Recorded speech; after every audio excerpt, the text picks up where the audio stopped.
Well, do not adjust your set out there, viewing public. The Coach's Corner, you might be trying to socially distance yourself from the Coach's Corner, but we are still here to provide entertainment during these trying times.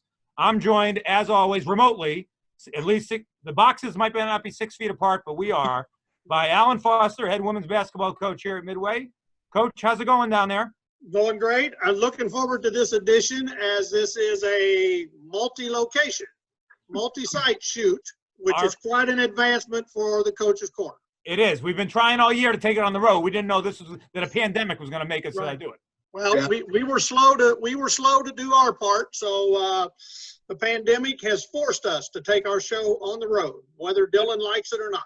And also joining us for all the segments today, which is going to be one big long segment, is our sports information director, soon to be hopefully 3-time sports information director of the RSC, currently a refugee from the tornado in Bardstown, Dylan Brown. Dylan, welcome to the corner. How we doing, gentlemen?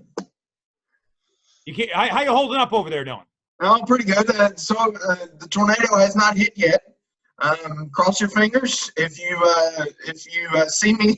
you see me flying away, Coach, I might be joining you in Missouri here in a couple hours. You never know. There's a long flat plane over there in Missouri. Dylan. I'm glad we get this together. Dylan's job had been to get some sort of barbershop on board as a sponsor. He appears to have failed for that. I also wanted to notice, there's been a lot of talk before we get into our main reason for having the show today. I did want to discuss the fact that, this whole pandemic, there's been a lot of talk in the news about if this caught us by surprise, how prepared we should have been. But it's clear to me that the person that saw this coming from a mile away was none other than Alan Foster, because you still don't need a car, Coach. Exactly. There's no travel. I still don't need a car. There's nowhere to go. No place to go. No, when you get out, you can't stop anywhere. So, well done. Well done. This is working out well. This is working out very well. So we thought we'd hop online here to talk about the Midway Awards, which are normally our end of the year athletic awards for everybody out there in the Eagle Empire. Traditionally, we've done it as a show in the Earnhardt Raymond Auditorium. That's obviously not going to happen this year. We're going to do a virtual show. Coach and I were on tap to host. Dylan might have talked us out. He might have bumped us out of that. We're not sure yet. Nope. But we did want to at least have a preview show here and talk to you about the categories. The voting is now open for anybody out there, any faculty, staff, or student. Make your voice heard. We're not Wisconsin, Dylan. We'll count all the ballots, and you can do them remotely. So exactly. We're going to talk a little bit. Dylan will go through the categories and the people who've been nominated for that, and we'll be able to give you kind of a preview as you look forward, maybe a handicapping, if you will, as you talk about who you want to vote for in this year's edition. Coach, I know last year was your first year for the Midways. Talk to us a little bit about what you thought. I know you've been in a lot of programs who have done awards differently. What did you think of last year? I thought last year was my first year and really was impressed with the whole event, and kind of sad not to see us all be able to get together in Earnhardt Raymond. It was a great night to celebrate all the athletes at Midway, and unfortunately not going to be able to all be together. But I think this opportunity to do this so our student athletes can see it online and do this virtually is going to be the best we can hope for at this time. But I thought last year's was a great thing, and we're going to do our best we can. We're going to do the best we can to make this a special night on the 22nd of April. And I think, the school's doing all they can, bringing in 2 big-time hosts like you and I to see the thing. So Spared no expense. I mean, where am I in that category? Huh? Am I telling that one of the hosts here or what? Well, Dylan's a big part of this as well. He's the keeper of the records. That's right. Keeper of the records. For the record. As long as I remember to push record. Push record. I can't wait for I can't wait for the categories this year that are decided by analytics. I don't know about you, Coach, but exactly. We'll need to see the analytics on many of these results when it's all said and done. That's right. Dylan will provide those. Dylan will provide those by about Labor Day. You should have the analytics. Just about the time we're ready to come back. I think he'll get the report back from Price Waterhouse, who's probably, I'm sure, doing the auditing on this. Exactly. And he'll have all the detail. All right, so Dylan, we have certain categories that we have two kind of awards. We have categories that the faculty and the staff and the students can vote on. They're awarded due to the popular vote, so to speak. Mhm. And then we have the electoral college of the votes that categories that there's a committee made up of department people who choose that, of which Coach and I are not involved. So why don't you take us through the categories that will be decided by the committee, and then we'll get to the online voting ones. So the categories by the committee are the Andy Shea Community Servant Award, the Why don't you explain a little bit about what these awards are? Yeah, tell us who's nominated for that. so I don't know if we have nominations for those, Coach. Do we? We don't really have nominations. We kind of threw out names and then we kind of discussed them, and that's kind of the way we handle that. So the Andy Shea Community Servant Award is an award based on your community service. It's exactly what it is. Andy Shea's don't go too fast. Slow down, Dylan. Slow down for those of us at home. Figuring that out. Is that a team award or an individual award? That is an individual award. Okay. Individual award. Okay. So we have that one. And Andy Shea is our connection through the Lexington Legends, correct? That is correct. That is correct. He sponsors this award. Excellent. Yes, and hopefully he will be doing a video recording to where he can actually present the award. He presented it last year, so hopefully he's able to do that again this year. I think Coach and I will allow him to present that award. We'll allow him. We got enough boxes up there on the screen for him to be there. We can get another box up there. We can do that. Maybe from the batter's box, if you will, Dylan. At Wicker Park. From the batter's box. Exactly. All right, go ahead. That's one. Go ahead. All right. Next, we have the Faculty Staff Support and Recognition Award. This is our chance to highlight a faculty or staff member who plays a big part in athletics. Not necessarily attending games, but one that supports the overall the mission of Midway Athletics. Does that include teaching a class that's full of athletes? Coach, unfortunately, I'll tell you what, Dylan. I've been doing Zoom calls with all my returners this last week or so, and man, the consensus is that the professors are really laying on the work on the online stuff, except with the notable exception of Coach Foster's class. I haven't heard much about in the way of a changing work situation in that class. That must be a tough class. Doing my part. Excellent. All right. Up next, we had the Midway University Spirit and Sportsmanship Award. This award, you have to be a junior or senior, at least a junior academic status, and you have to show support to other teams. Your teammates have to look up to you. You also have to be very good in the classroom and carry a 3.2 cumulative GPA. So that one requires you to be both a good athlete and as well as a good student. We have many of those. That was a tough one to choose. That should be a well represented category. Very well represented category. Up next, we have the outstanding female and male student athlete. Those two go hand in hand. The only difference is one's female and one's male. Whoa, you're going too fast again, Dylan. Slow down. Again with the deep analytics of those. So that's an athletic award, correct? That is an athletic award. That is purely an athletic award. We get a chance to highlight someone who's been very well on their field, on the court, or anything like that, or in the alley, maybe in the bowling alley, maybe at the Super Bowl. And we should mention that the time frame on the Midways is from last spring to now, correct? So I know this year's spring teams get kind of cut short, unfortunately, but we're looking at last spring, correct?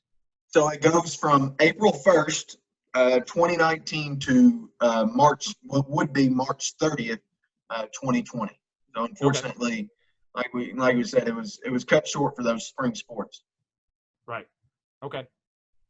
Or perhaps some of them, maybe not. Maybe perhaps some of them performed really well for a week of March and didn't have time for the season to go south. That's right. That's right. That is correct. That is correct. And then the final one we have is the most prestigious award we have, which is the Margaret Webb Parrish Award, which Joe, perhaps you can speak on that one, as one of your student athletes won that last year. Well, he did. I don't know if I can speak to the award, but yes, Jose Bustamante won last year, one of our seniors, the only male ever to win the award, to my knowledge. Correct, Dylan? I mean, it's only been given out to men. Have only been eligible for 3 years, but still, I throw that fact out. And it's really it is, like you said, it's the highest honor we give. It's kind of everything into one. It's the academic achievement, it's the athletic ability, it's the Champions of Character initiatives that we have here in the NAI through our department. It's the impact they make, or the imprint they leave on campus. So there's a lot of things that go into that award, and that is there's been some in the 4 years I've been here. Every year the winner has been a really impressive individual. Mm-hmm. And that one, you have to also be a junior, at least a junior status, and you also have to have a 3.5 cumulative GPA. So that one you've got to be a good student, and then you've also got to be well represented in the field of play as well. But again, I think we probably have a lot of student athletes that fit those criteria. This will be a tough award. Yes, it is. We've talked on the coaches' corner before about how well a lot of our student athletes do in the classroom as well as on the court. So the committee will have their work cut out for them, so to speak. This will be a tough pick. Yes, it will be. It will be. I'm assuming there'll be a volleyball person on there, but I wouldn't know, because I mean we didn't get a chance to talk to them. We wouldn't know. We wouldn't know. We should interrupt this. The volleyball program. We should interrupt this, Dylan. I saw we did have some news. I just saw breaking on Twitter right before we started airing here. There's some actual news in terms of all conference selections. There is. So first up with academic all conference, we have Noah Ray. You have to have a 3.25 and be a sophomore. So staying along those lines. And then we also had Adrian. Let me step. Hold on a second. Also, you got Noah in class, right? Noah Ray, member of Coach Foster's class in the fall semester. Has to have the 3.25. And somehow he got through that and still was eligible for the award. Yes, somehow. Coincidence? I'm not sure. Somehow. And then we also had Adrian Constant, who we pretty much named the entire week award after. He got first team all conference, and then Victor Bazo got first team all conference as well. That's great. Good athletic news in the sports list world right now, I guess you could say. Yeah, well, men's volleyball. We're going to highlight men's volleyball because they didn't have a chance to stiff us. They were scheduled to come on, and then their season ended. So it wasn't their fault that they didn't show up. Right. No ill feelings towards the men's volleyball program. Nope. And they were off to a great start. They were having a great start to their season. It's a shame it got cut short, but congratulations to those young men for being recognized in the postseason awards. And they'll both be back since everybody gets next year's eligibility. Everybody gets to come back. So that's great. They will be back. All right. And then, so now those are the awards that the committee is voting on, correct, Dylan? That is correct. We have some awards that, again, are chosen. This is strictly the campus community, correct? There's not an outside ballot available, right? Faculty, staff, and students. Okay. No Watergate situation here. Well, that's not exactly the correct phrase there, but you're young, Dylan. We will allow you to get away with that. Please forgive me. Yeah. Please forgive me. More appropriate today would be no mail-in ballots, according to our president. That's right. You can't mail it in because we all know what happens with that. Even if I'm not going to get into that. So, all right. So the Midway community will vote on these awards, and I think anybody who's already looked at the ballot can attest to the fact that we really lacked a lot of nominees this year. I know I was going to pull it up here on the screen, but my screen wasn't big enough for the amount of nominees we had, Dylan. So let's try to run through these quick. What are some of the awards, and who can you choose from for the awards? All right. So first up, we'll go with the female newcomer of the year. This can be a first-year freshman or a transfer in their first year. So that one we had quite a few nominees for that one, as Coach alluded to. I can't believe it. Hard to believe. Exactly. First up, we have Charlie Burns with the Western team. She had a really good season. Up next, one of Coach Foster's young ladies, Lisa Butler. She had a terrific season. And an excellent choice. An excellent choice she would be. She's nominated for this one. Unfortunately, she was snubbed by the RSC. But that's Yes. for a different And story. I hope that the Midway community doesn't follow the RSC leads and snub Lisa Butler for her awards as the River States Conference did. But we can only hope. I agree. If there were mail-in ballots, I could assure you she would win. Make sure that watch out for those Chicago postmarks. That's a better reference, Dylan. There you go. All right, go ahead. Who else is up for that? All right, up next we have Brianna Carroll from the archery team. Get your archer. Yeah, we never got to have archery on. We never did. That was disappointing. A little disappointing. Yes. What else? Hannah Cyrus with the Western team. No. Huntsy team. I get my equine teams back. We had her on, didn't we? Yes, we did. We had Coach is the expert. He's the expert in the equestrian area. Yeah, and I believe she made an appearance on the coach's corner. Yep. Extra points for her. Up next, Emily Hill, women's golf. She had a terrific freshman season. Unfortunately, got it cut short. She was surely going to have a good second half of the season. Caitlin Pavey, softball. She was. If you've never seen her play, she is absolutely terrific to watch play. She's got one arm basically, so she's really terrific to watch. If you didn't get a chance to watch her, I highly suggest coming next year to come watch. She's really terrific. Great. Taylor Petrie, we had also had her another alum of the Coach's Corner. Another Coach's Corner alum.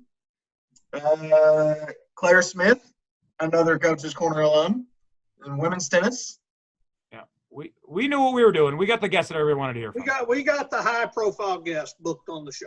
Yeah. Sadie Taylor, another absolutely cross country. You guys did a fantastic job. Whoever your booking agent is, he did a pretty good job. We'll see what happens when the show comes out if we're still doing the hosting. And then we also have Alicia Toller, women's volleyball. So, who was supposed to come on. So I don't know if we can really it's going to hurt her candidacy, I think. Yeah. I think it could. I really think it could. If you don't get the exposure on Coach's Corner, many people in the Eagle Empire might not recognize you for all of your achievements. That's right. All right. So who are the male nominees, Dylan? I think we got to pick this up a little bit here. We don't want to go around. Male newcomer. Although there's not much else. Although I don't know what else anybody else has to do. We're just sitting at home. So. Exactly. So male newcomer, we have Logan Kahn. Men's golf, Adrian Constant. Men's volleyball, Zach Halstead. Men's bowling, Donnie Miller, one of Coach Krapinski's young men. Very good. Excellent year. Had a great freshman year. Yep. Excellent year. Montez Moore, newcomer of the year from men's track and field. And Brent Newcomer, he was a qualifier for the NAI Wrestling National Championships. I gotta hand it to Brent. He went all out with the publicity campaign by changing his name to Newcomer. Exactly. It's kind of like the Joe Theismann situation where it used to be Theismann, but when they rebranded him as Joe Theismann to rhyme with Heisman. I don't know if you knew that, Dylan, but I did not know that. I'm glad you told me that. Good job by Brent Newcomer.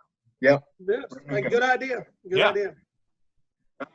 Up next, we had the Comeback Award, which highlights a specific individual who comes back from an injury or a team who comes back from a deficit. Coach Krapinski, I know you've got a couple of nominees on this one. One you feel very highly about. I think we all do.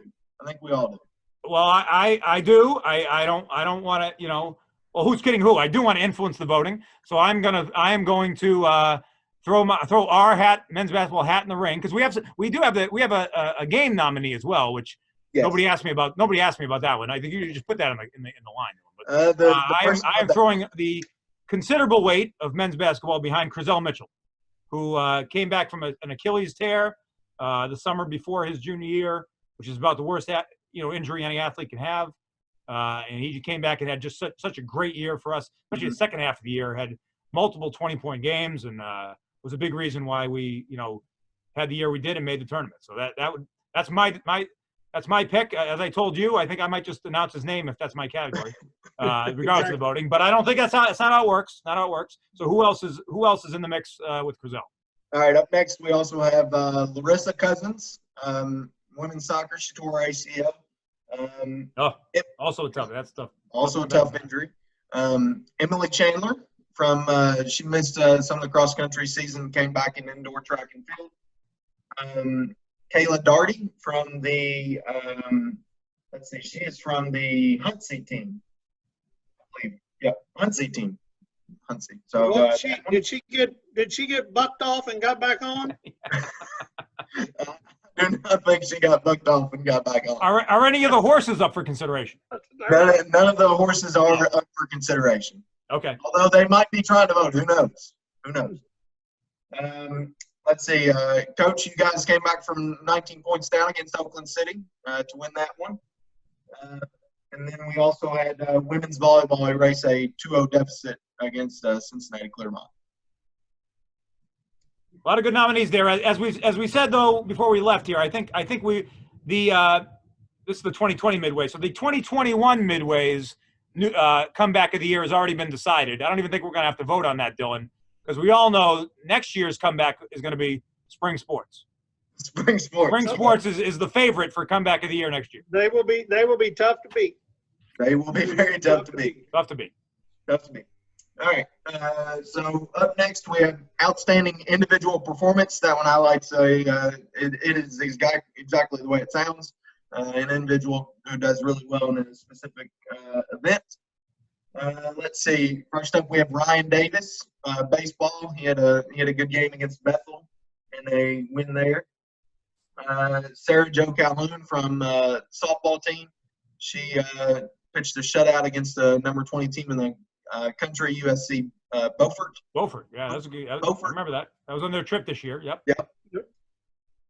Up next, we have Jill Enix against West Virginia Tech. Coach, she 36 points that game. It's she had a big game. She had a double if they had better stat keepers that night. But against a ranked team on the road, a big time performance, an outstanding performance, one might say. One might. I think you just did. Coach. All right. If lots of people will say that, we'll know who the winner. All right. Up next, we have a couple soccer nominees. Thomas Sidebottom had a hat trick against Carlo. Brent Bradley from women's soccer had 3 goals and 1 assist in the season opener against Kentucky Christian. Another candidate for next year's newcomer of the year, comeback of the year. Yeah. Yep, she will be a good nominee for it. Montez Moore at the RC Indoor Conference Championships. Hannah Warway at the regional championships from the Huntsy team. Let's see. Elliott Smith from men's golf. He recorded back-to-back 69s, so 3 under in his event. Alicia Toller against Cincinnati Clearmont in that 2-0 comeback. Nathan Sparron, who is also up for one alum, of the Coach's Corner alum. Yes, Coach's Corner alum. Coach's Corner alum. Let's see, Adrian Constant from men's volleyball, and Julian Lopez from men's tennis. So those two. That one had I'm not sure there's enough candidates on that one though. Wow, lots of people to pick from. When the person was going through and putting together the ballot for that one, he kept on going on and on and on and never stopped. Well, it just goes to show the type of year we had, because there were a lot of outstanding performances. A lot of outstanding performances. So it's hard to whittle those down. And yet no episode of Coach's Corner was on there. Yeah, well, I mean, every year the committee snubs somebody. So yep. See how there's not an outstanding performance in 15 episodes. They couldn't distinguish among all 15. So they exactly. All right, best moment. This one highlights a really cool moment for Midway Athletics. We've had some really good ones, good winners in the first couple of years. First up, baseball. They swept Rio Grande, who was receiving votes at the time. to open the new stadium. That was really cool. We were undefeated at the time in the new stadium. We're not anymore, unfortunately. By the way, I still run around, campus here a little bit. The stadium looks beautiful. I mean, the weather the last few days has been great here, and I know it doesn't do us much good right now, but when we get back, boy, it looks terrific. Good. All right. Up next, we have women's basketball takes down Georgetown, who was receiving votes in the NAIA Division I poll. Coach, good win there. The Battle of Route 62, if I recall.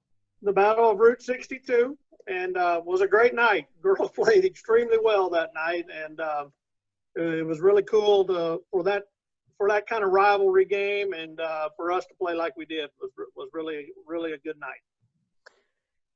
Next, we have both you guys, another basketball nominee, where you guys swept the home doubleheader of Asbury in the Battle of the Eagles. So that to me again, I'm a little partial to this one, obviously, but because it was for both of our programs, I felt it was a really good night. And I can say, I hope there's more to come, but next year, but. In the 4 years I've been here, that's the best night I've had in that gym. Just the women really laid into Asbury and got a win, and we, hung on. We had never beaten them, surprisingly enough, in the first 3 years, and we did that and made some plays down the stretch. And the crowd was great. The people were, the fans were and Asbury travels well. So for me, that's been the best night I've had in Marshall Gym, and so I'm gonna be voting for that one. I understand. No, that was a great night. All right, let's see. Up next, we have men's track and field. They took third at the RC Indoor Championships, 1 point short of runner-up. Women's golf, this goes back to last year. Women's golf won their fourth straight conference championship. So, unfortunately, they'll have to they're on pause for this year, trying to go. We can't lose this year. I mean, that's one of the things about we're going to be defending champions again. We can't lose. You can't lose if you don't play, Dylan. That's right. And let's see. The Western team locks up the region crown for the first time in over a decade. I think the last time we'd done that was 2008, if I'm not mistaken. Yeah, that's a good nominee too. That's a good nominee. So they never did make it out to Oklahoma, though. No, they didn't. No, they didn't make it out here. They wouldn't have. After all that advanced work that Coach Foster had done. I know. I did the scouting report for him and everything. Checked out the arena and the facilities and had it all ready for him. We'll be back there next. We'll be back there next spring. We'll use that. We'll use that next year. El Reno or bust next spring. Exactly. El Reno or bust. All right. All right. How many? What else we got? Up next, we got Coach of the Year. First one is Coach Foster. I don't know why do we have to go on? I mean, that's the list right there. Well, I don't know. We've got a couple other good nominees for that one. All right. All right. We got a lot of good coaches. That's for sure. We have Coach Janae Rima, who was supposed to come on the show for women's volleyball, but yeah, but hopefully the voting public doesn't keep that doesn't hold that against her. I don't know. Let's hope not. All right, Coach Krapinski, you're on here. Led your team to the first conference tournament appearance in program history. Yeah, I'm not sure why. It must be my visibility on Coach's Corner. That's the only reason I got on that list. That's exactly what it is. All right. Up next, Connor Smith led the Western team to the region crown, as we mentioned in the last category. First year. Cool. Otis Smith won his fourth. I mean, he wins every year. He does win it every year so far. He does win it every year. I don't know which is more of a given. Otis winning Coach of the Year or Dylan winning SID of the Year. It's too close. It's too close to call, really. Yeah, those two are just given. I don't think they should even be voted on. Death, taxes, and Otis. Those are the only three things you can count on. That's it. All right, and the last one is Jay Walls. Another good nominee. He coaches 4 different teams. I guess if you want to break up track and field to 2 teams, he coaches 6 different teams. So indoor, particularly the way his teams get out of the starting blocks. That's really exactly. I think Is the HON open now since they're not able to use that for practice? It has been. Nobody else is here. I'm the only one in the building, so I'm distancing myself by being the only one in the building. So I haven't seen anybody. We haven't had any workouts here in the last couple of months. Okay. No workouts. No. All right, and the final category is outstanding team. This highlights a team that has done well. I'll slow down. I'll say that slower for you. First up, 2018-19 women's golf team. They won their 4th straight title. We have that one.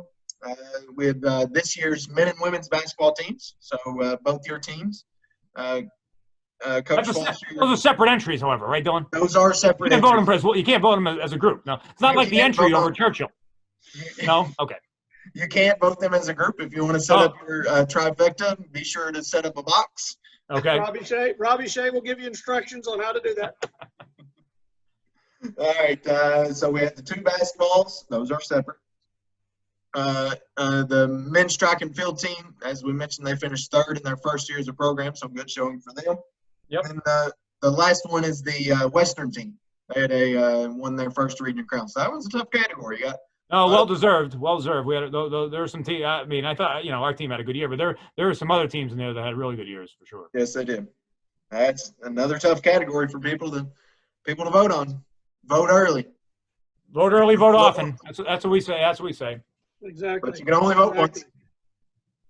So that's what they it. say. They say you can only vote once, but I dare you to try. Try it again. There's got to be a way around that somehow. But in I'm all not going to honesty, say that there is, but there might be. in all honesty, last year Dylan was out in front of the lunch line there getting people to vote. So obviously that's gone this year. But in all honesty, we encourage everybody to vote. It's if you want, you can't complain about the results if you don't vote. So you might, and obviously with the amount of teams and the amount of people up for awards this year, a lot of those are going to come down to a certain number of votes. I got a feeling because the vote total is going to get spread out amongst a lot of deserving nominees. So make sure you're out there and putting your ballot in online. Dylan, again, how do they do that? They log on to their email? Or They log on to the portal, and you go through and you scroll down until you find the article that says voting now open for the Midways. Click on that, and there's a link in there that you can click. And make sure you vote. I can tell you from experience last year, there were 2 awards that were decided by 1 point, 1 vote. So your vote does matter. Trust me, it does. It does. Excellent. Sounds like an upcoming assignment for Coach Foster's class. Extra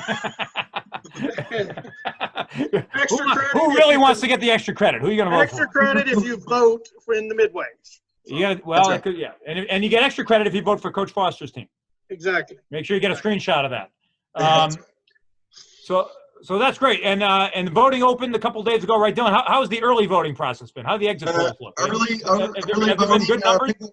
People got to the polls early. As of I think earlier tonight, I think there was 165. I think that had voted. Okay. So we can have many more vote. That's a good number so far to start. So we'll see. We'll see how the voting when does it close? When does the voting close? Voting closes 1 week from today. Okay. So, this might be up on Thursday. So in 6 days, you have until April 15th. April 15th to get through. Oh, tax day. Why not? Just put it right on tax day. Well, Right on let's be tax day. clear. Unlike taxes, voting will not be extended to July the 15th. That's right. That's right. Voting will close April 15th. So make sure you get your votes in. And yes, everyone has an opportunity to cast their vote in a lot of different categories to support their teams and recognize athletes that are well-deserving of the recognition. Yep. Or your friends in the other categories, for sure. So Sure. Don't look for a refund on these votes, but vote it by the 15th. So that's great. That kind of wraps up the Midway, the Midways preview episode, which segues right into we got a few minutes here at the end. And before we get into that, Coach, I think it's been a pretty good show. I don't know about you. What do you think about today's show? Again, it's been an outstanding show, whether we're nominated or not. We continue to put outstanding content, episode after episode together, and I'm surprised this is not the #1 show viewed during the stay-at-home shelter in place. But Right. Well, it might be. It might be by the time this comes up. You know, we got to give it some time. Could be. Dylan's going to speak about the #1 show, I believe. That's right. This is our week. Well, it's been a weekly segment. FaceTime with Dylan. Dylan's gotten a lot of FaceTime this week, so I don't know if he needs it as much. But we've had a lot of people have been, you know, because we're staying apart, so we can't. People don't come up to us on the street anymore because they can't. You know, but we're getting a lot of email. We're on these Zoom calls. Microsoft Teams also been in use over here, and without fail, the one thing people continue to ask me, they don't ask me about, you know, the teams or how you know the virus or any of that. They want to know Dylan's take on the Tiger King. So Dylan, we know you've watched the Tiger King. Coach Foster can probably speak to it from personal experience. He's probably we were trying to get a remote set up at the zoo there, but that we were a little late for that. Dylan, tell us about your take on the Tiger King. Oh man! And be careful. There's pending litigation on some of this stuff. So be careful. There is. Where do you start? I mean, it's one of those shows where you're watching and you're like, okay, that's crazy, and that's crazy, and then you're like, that can't be topped, and then 5 minutes later you're like, what just happened? I mean, it is absolutely insane. It is a binge watch to watch. If you haven't watched it yet, I would highly recommend it. Highly recommend it. Well, I got to tell you, my favorite part of the whole experience so far is because I did end up watching it, but I had heard a lot about it for a week or two, and I just put it off and finally did get around to it. But was the fact when Coach Foster and Coach Shea were sitting there in the hallway and go, "Oh yeah, we just turned it on one night because we knew that guy. We knew all about that guy. This was nothing special to him." Nothing special. We saw that guy out a lot in Oklahoma. He was very popular and drove by his zoo quite often and never stopped, unfortunately. Will go down as one of the biggest regrets in my life now, is not stopping by. Did not know all of that was going on that you see in the show. But yes, it is quite a deal. But I can attest he is that's not fictional character. And I'm not even sure there was a lot of embellishment for television or creative license. That seems to be the way the things rolled in Oklahoma. I don't think there needed to be an embellishment, to be honest. I think it was ridiculous enough. Dylan, what else have you been watching? Give the people some other recommendations for while they're holed up here at home. The one thing I've been watching is some reruns of Shark Tank. I think that's a really interesting show. People get on and there's some really good ideas that come on there. You got Mark Cuban, Mr. Wonderful, Mark O'Leary. You got him, and then there's a couple other people on there. Really interesting show, I think. To hear what's been your favorite idea pitched during that show? Oh man, there's plenty of them. There was one where you can. This isn't like the nominees, Dylan. You only get one. I don't want to hear all the nominees. It's good. So, one of my favorite ones was you can rent a house. These people have these houses, and you can rent that house near like South Bend, Indiana, and you can tailgate at the house. So you can host all these people, and whenever you get finished at the game, you don't have to walk a mile or go to a hotel and everyone goes their separate ways. You come back to the house and you continue enjoying and celebrating your team's win. That one I like. There was a couple other ones too. Isn't that called Airbnb? I was say, is that Airbnb? It was someone who was going up against Airbnb. That's already but that's already been invented. I mean But they're they were different. They made sure to distinguish that they were different in that one. So that one's a good show. I recommend that one too. Did anybody invest in that one? Yes, Mark Cuban did. Mark Cuban did. He's got some spare cash for him. He does have a little bit of spare cash. I've never actually watched what is it? Was that an before the pandemic? Yeah, that's true. Is that an NBC show, Dylan? What's Shark Tank? Yes. ABC? Yes, it's an NBC show. Right now they're showing replays each night on CSNBC. So it's their kind I've never watched it there. A little known fact, in my time in Vermont, I used to watch it on CBC. That's a Canadian show originally. Oh, okay. Or at least it was when I watched. So I used to watch the Canadian version every now and then. I've never watched the American one. Then I was watching that one, and then one other show I was watching, season 2 just finished up. This is not reality TV, so unfortunately I don't have any of that right now. But Manifest, it's the one where the plane goes missing for 5 years and just magically reappears. You've mentioned this before. Yes, very, very interesting show. A lot of twists and turns in that one. I think we got to investigate your fascination with airplanes, because Manifest and you got Pilot Pete, and they're both kind of the same. Exactly. You've seen a lot of interest in both of them. Yep. Never know.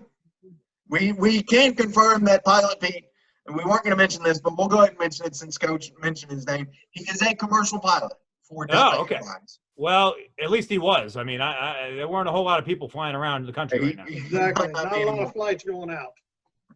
Either one of you two fly Delta. Maybe Pilot Pete flew you guys around to California. No, I was not on Delta. No, Delta's not on Delta. Although Cincinnati is a pretty big Delta hub, so I'm sure he's flown through here at some point. Yep. Probably.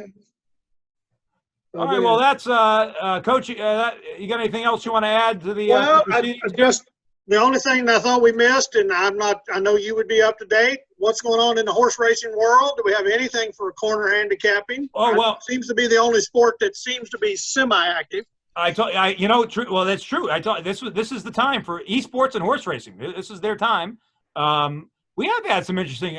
Tiz the Law had a really big win down in Florida a couple weeks ago. Kind of reestablished himself as maybe the Derby favorite, along with all the Baffert horses.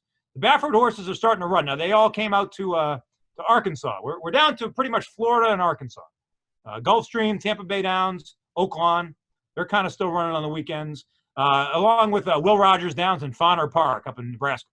Those are and quarter horses still may be running at Los Alamitos, but that's about it. So we do. They moved the Derby obviously to September, the Labor Day weekend, which I think is kind of an interesting concept. Mm-hmm. And we talked about that on the last time on the corner. So all the prep races have changed, and now most of the big prep races are going to be at Oaklawn, so down in Arkansas. So there's a big weekend this weekend. 1,000 Words, one of the horses I gave you there, he's supposed to run this weekend. I think Authentic is coming out to another Baffert horse, which some people think is the best of the group. He's coming out here to run either this week or next. So unless the government shuts it down, we still have some horse racing. Okay, that's good to know. Also, and, they moved the Preakness. Did they move well, the Preakness? They still haven't announced a lot of that stuff. They're still waiting to see. It's not going to be in order, most likely. The Belmont is still maybe going to try to get run in June, but I'm not sure. Preakness is talking about moving to maybe July. Nobody really knows yet, but I don't think it's going to be in the traditional order this year. So it might go Preakness, Belmont, or Belmont, Preakness, Travers, Derby, which would be a big, and then the Breeders' Cup. So that might be the order. We'll have to see, but that's there's still some stalwarts out there running on the track. So get your bets down, check them out. We'll and now we have a whole summer to keep you up on our selections for September 5th. Exactly. And unfortunately, because of this quarantine, one thing we're missing is Keeneland, the spring meets. I'm sure we would be visitors of. Still too soon to mention that, Dylan. I'm still not over it. Still not over it. Too soon. But that's an excellent. So, and the last thing we want to mention is, or at least I want to mention, is how much we miss the athletes and the students here. I know this is a strange time. Hope everybody is safe at home, healthy at home, right, Dylan? That's the Kentucky hashtag, healthy at home, and taking everything seriously so we can flatten the old curve and get everybody back here sooner rather than later, because we're really I know I miss seeing all our team here, and sometimes it's nice to have a little break, but this extended break I think is going to be tough. We do the Zoom stuff and we text and we call, but it's not the same as having guys and women come in here in the office and hang out and see how they're doing. So exactly, I 100% agree. Miss all the student athletes, especially miss my team, and we'll get through this if everybody follows the rules, so to speak, and we'll get back sooner rather than later, which is very important to all of us. Yep. Yeah, a couple days ago was National Student Athlete Day. So again, just ditto what Coach Quincy and Coach Foster have said. Missing the student athletes, it's affecting everyone right now. I think everyone kind of misses it. It's kind of disrupted everyone's daily lives. But again, this is what we've got to do. We've got to do what we can to make sure we're keeping ourselves safe and also our loved ones safe. what I think what it should do is limit the amount of complaints next year. Because if somebody complains about something, they'll just say, "Oh, you want to go back there and back to quarantine," and they won't want to. So I think we're all missing. We're realizing what we had.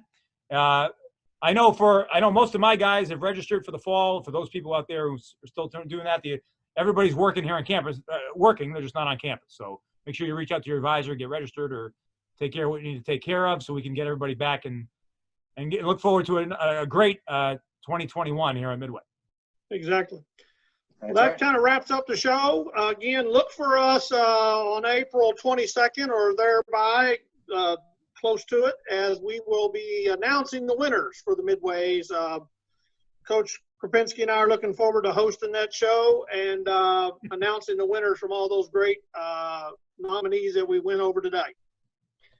Even though Watch social media. Dylan will have all the updates for you at Go Midway Eagles. Yeah, and even though I've supposedly tried bringing you guys down, I assure you, this, if anything, it wins you the nominee for hosting the Midways this year.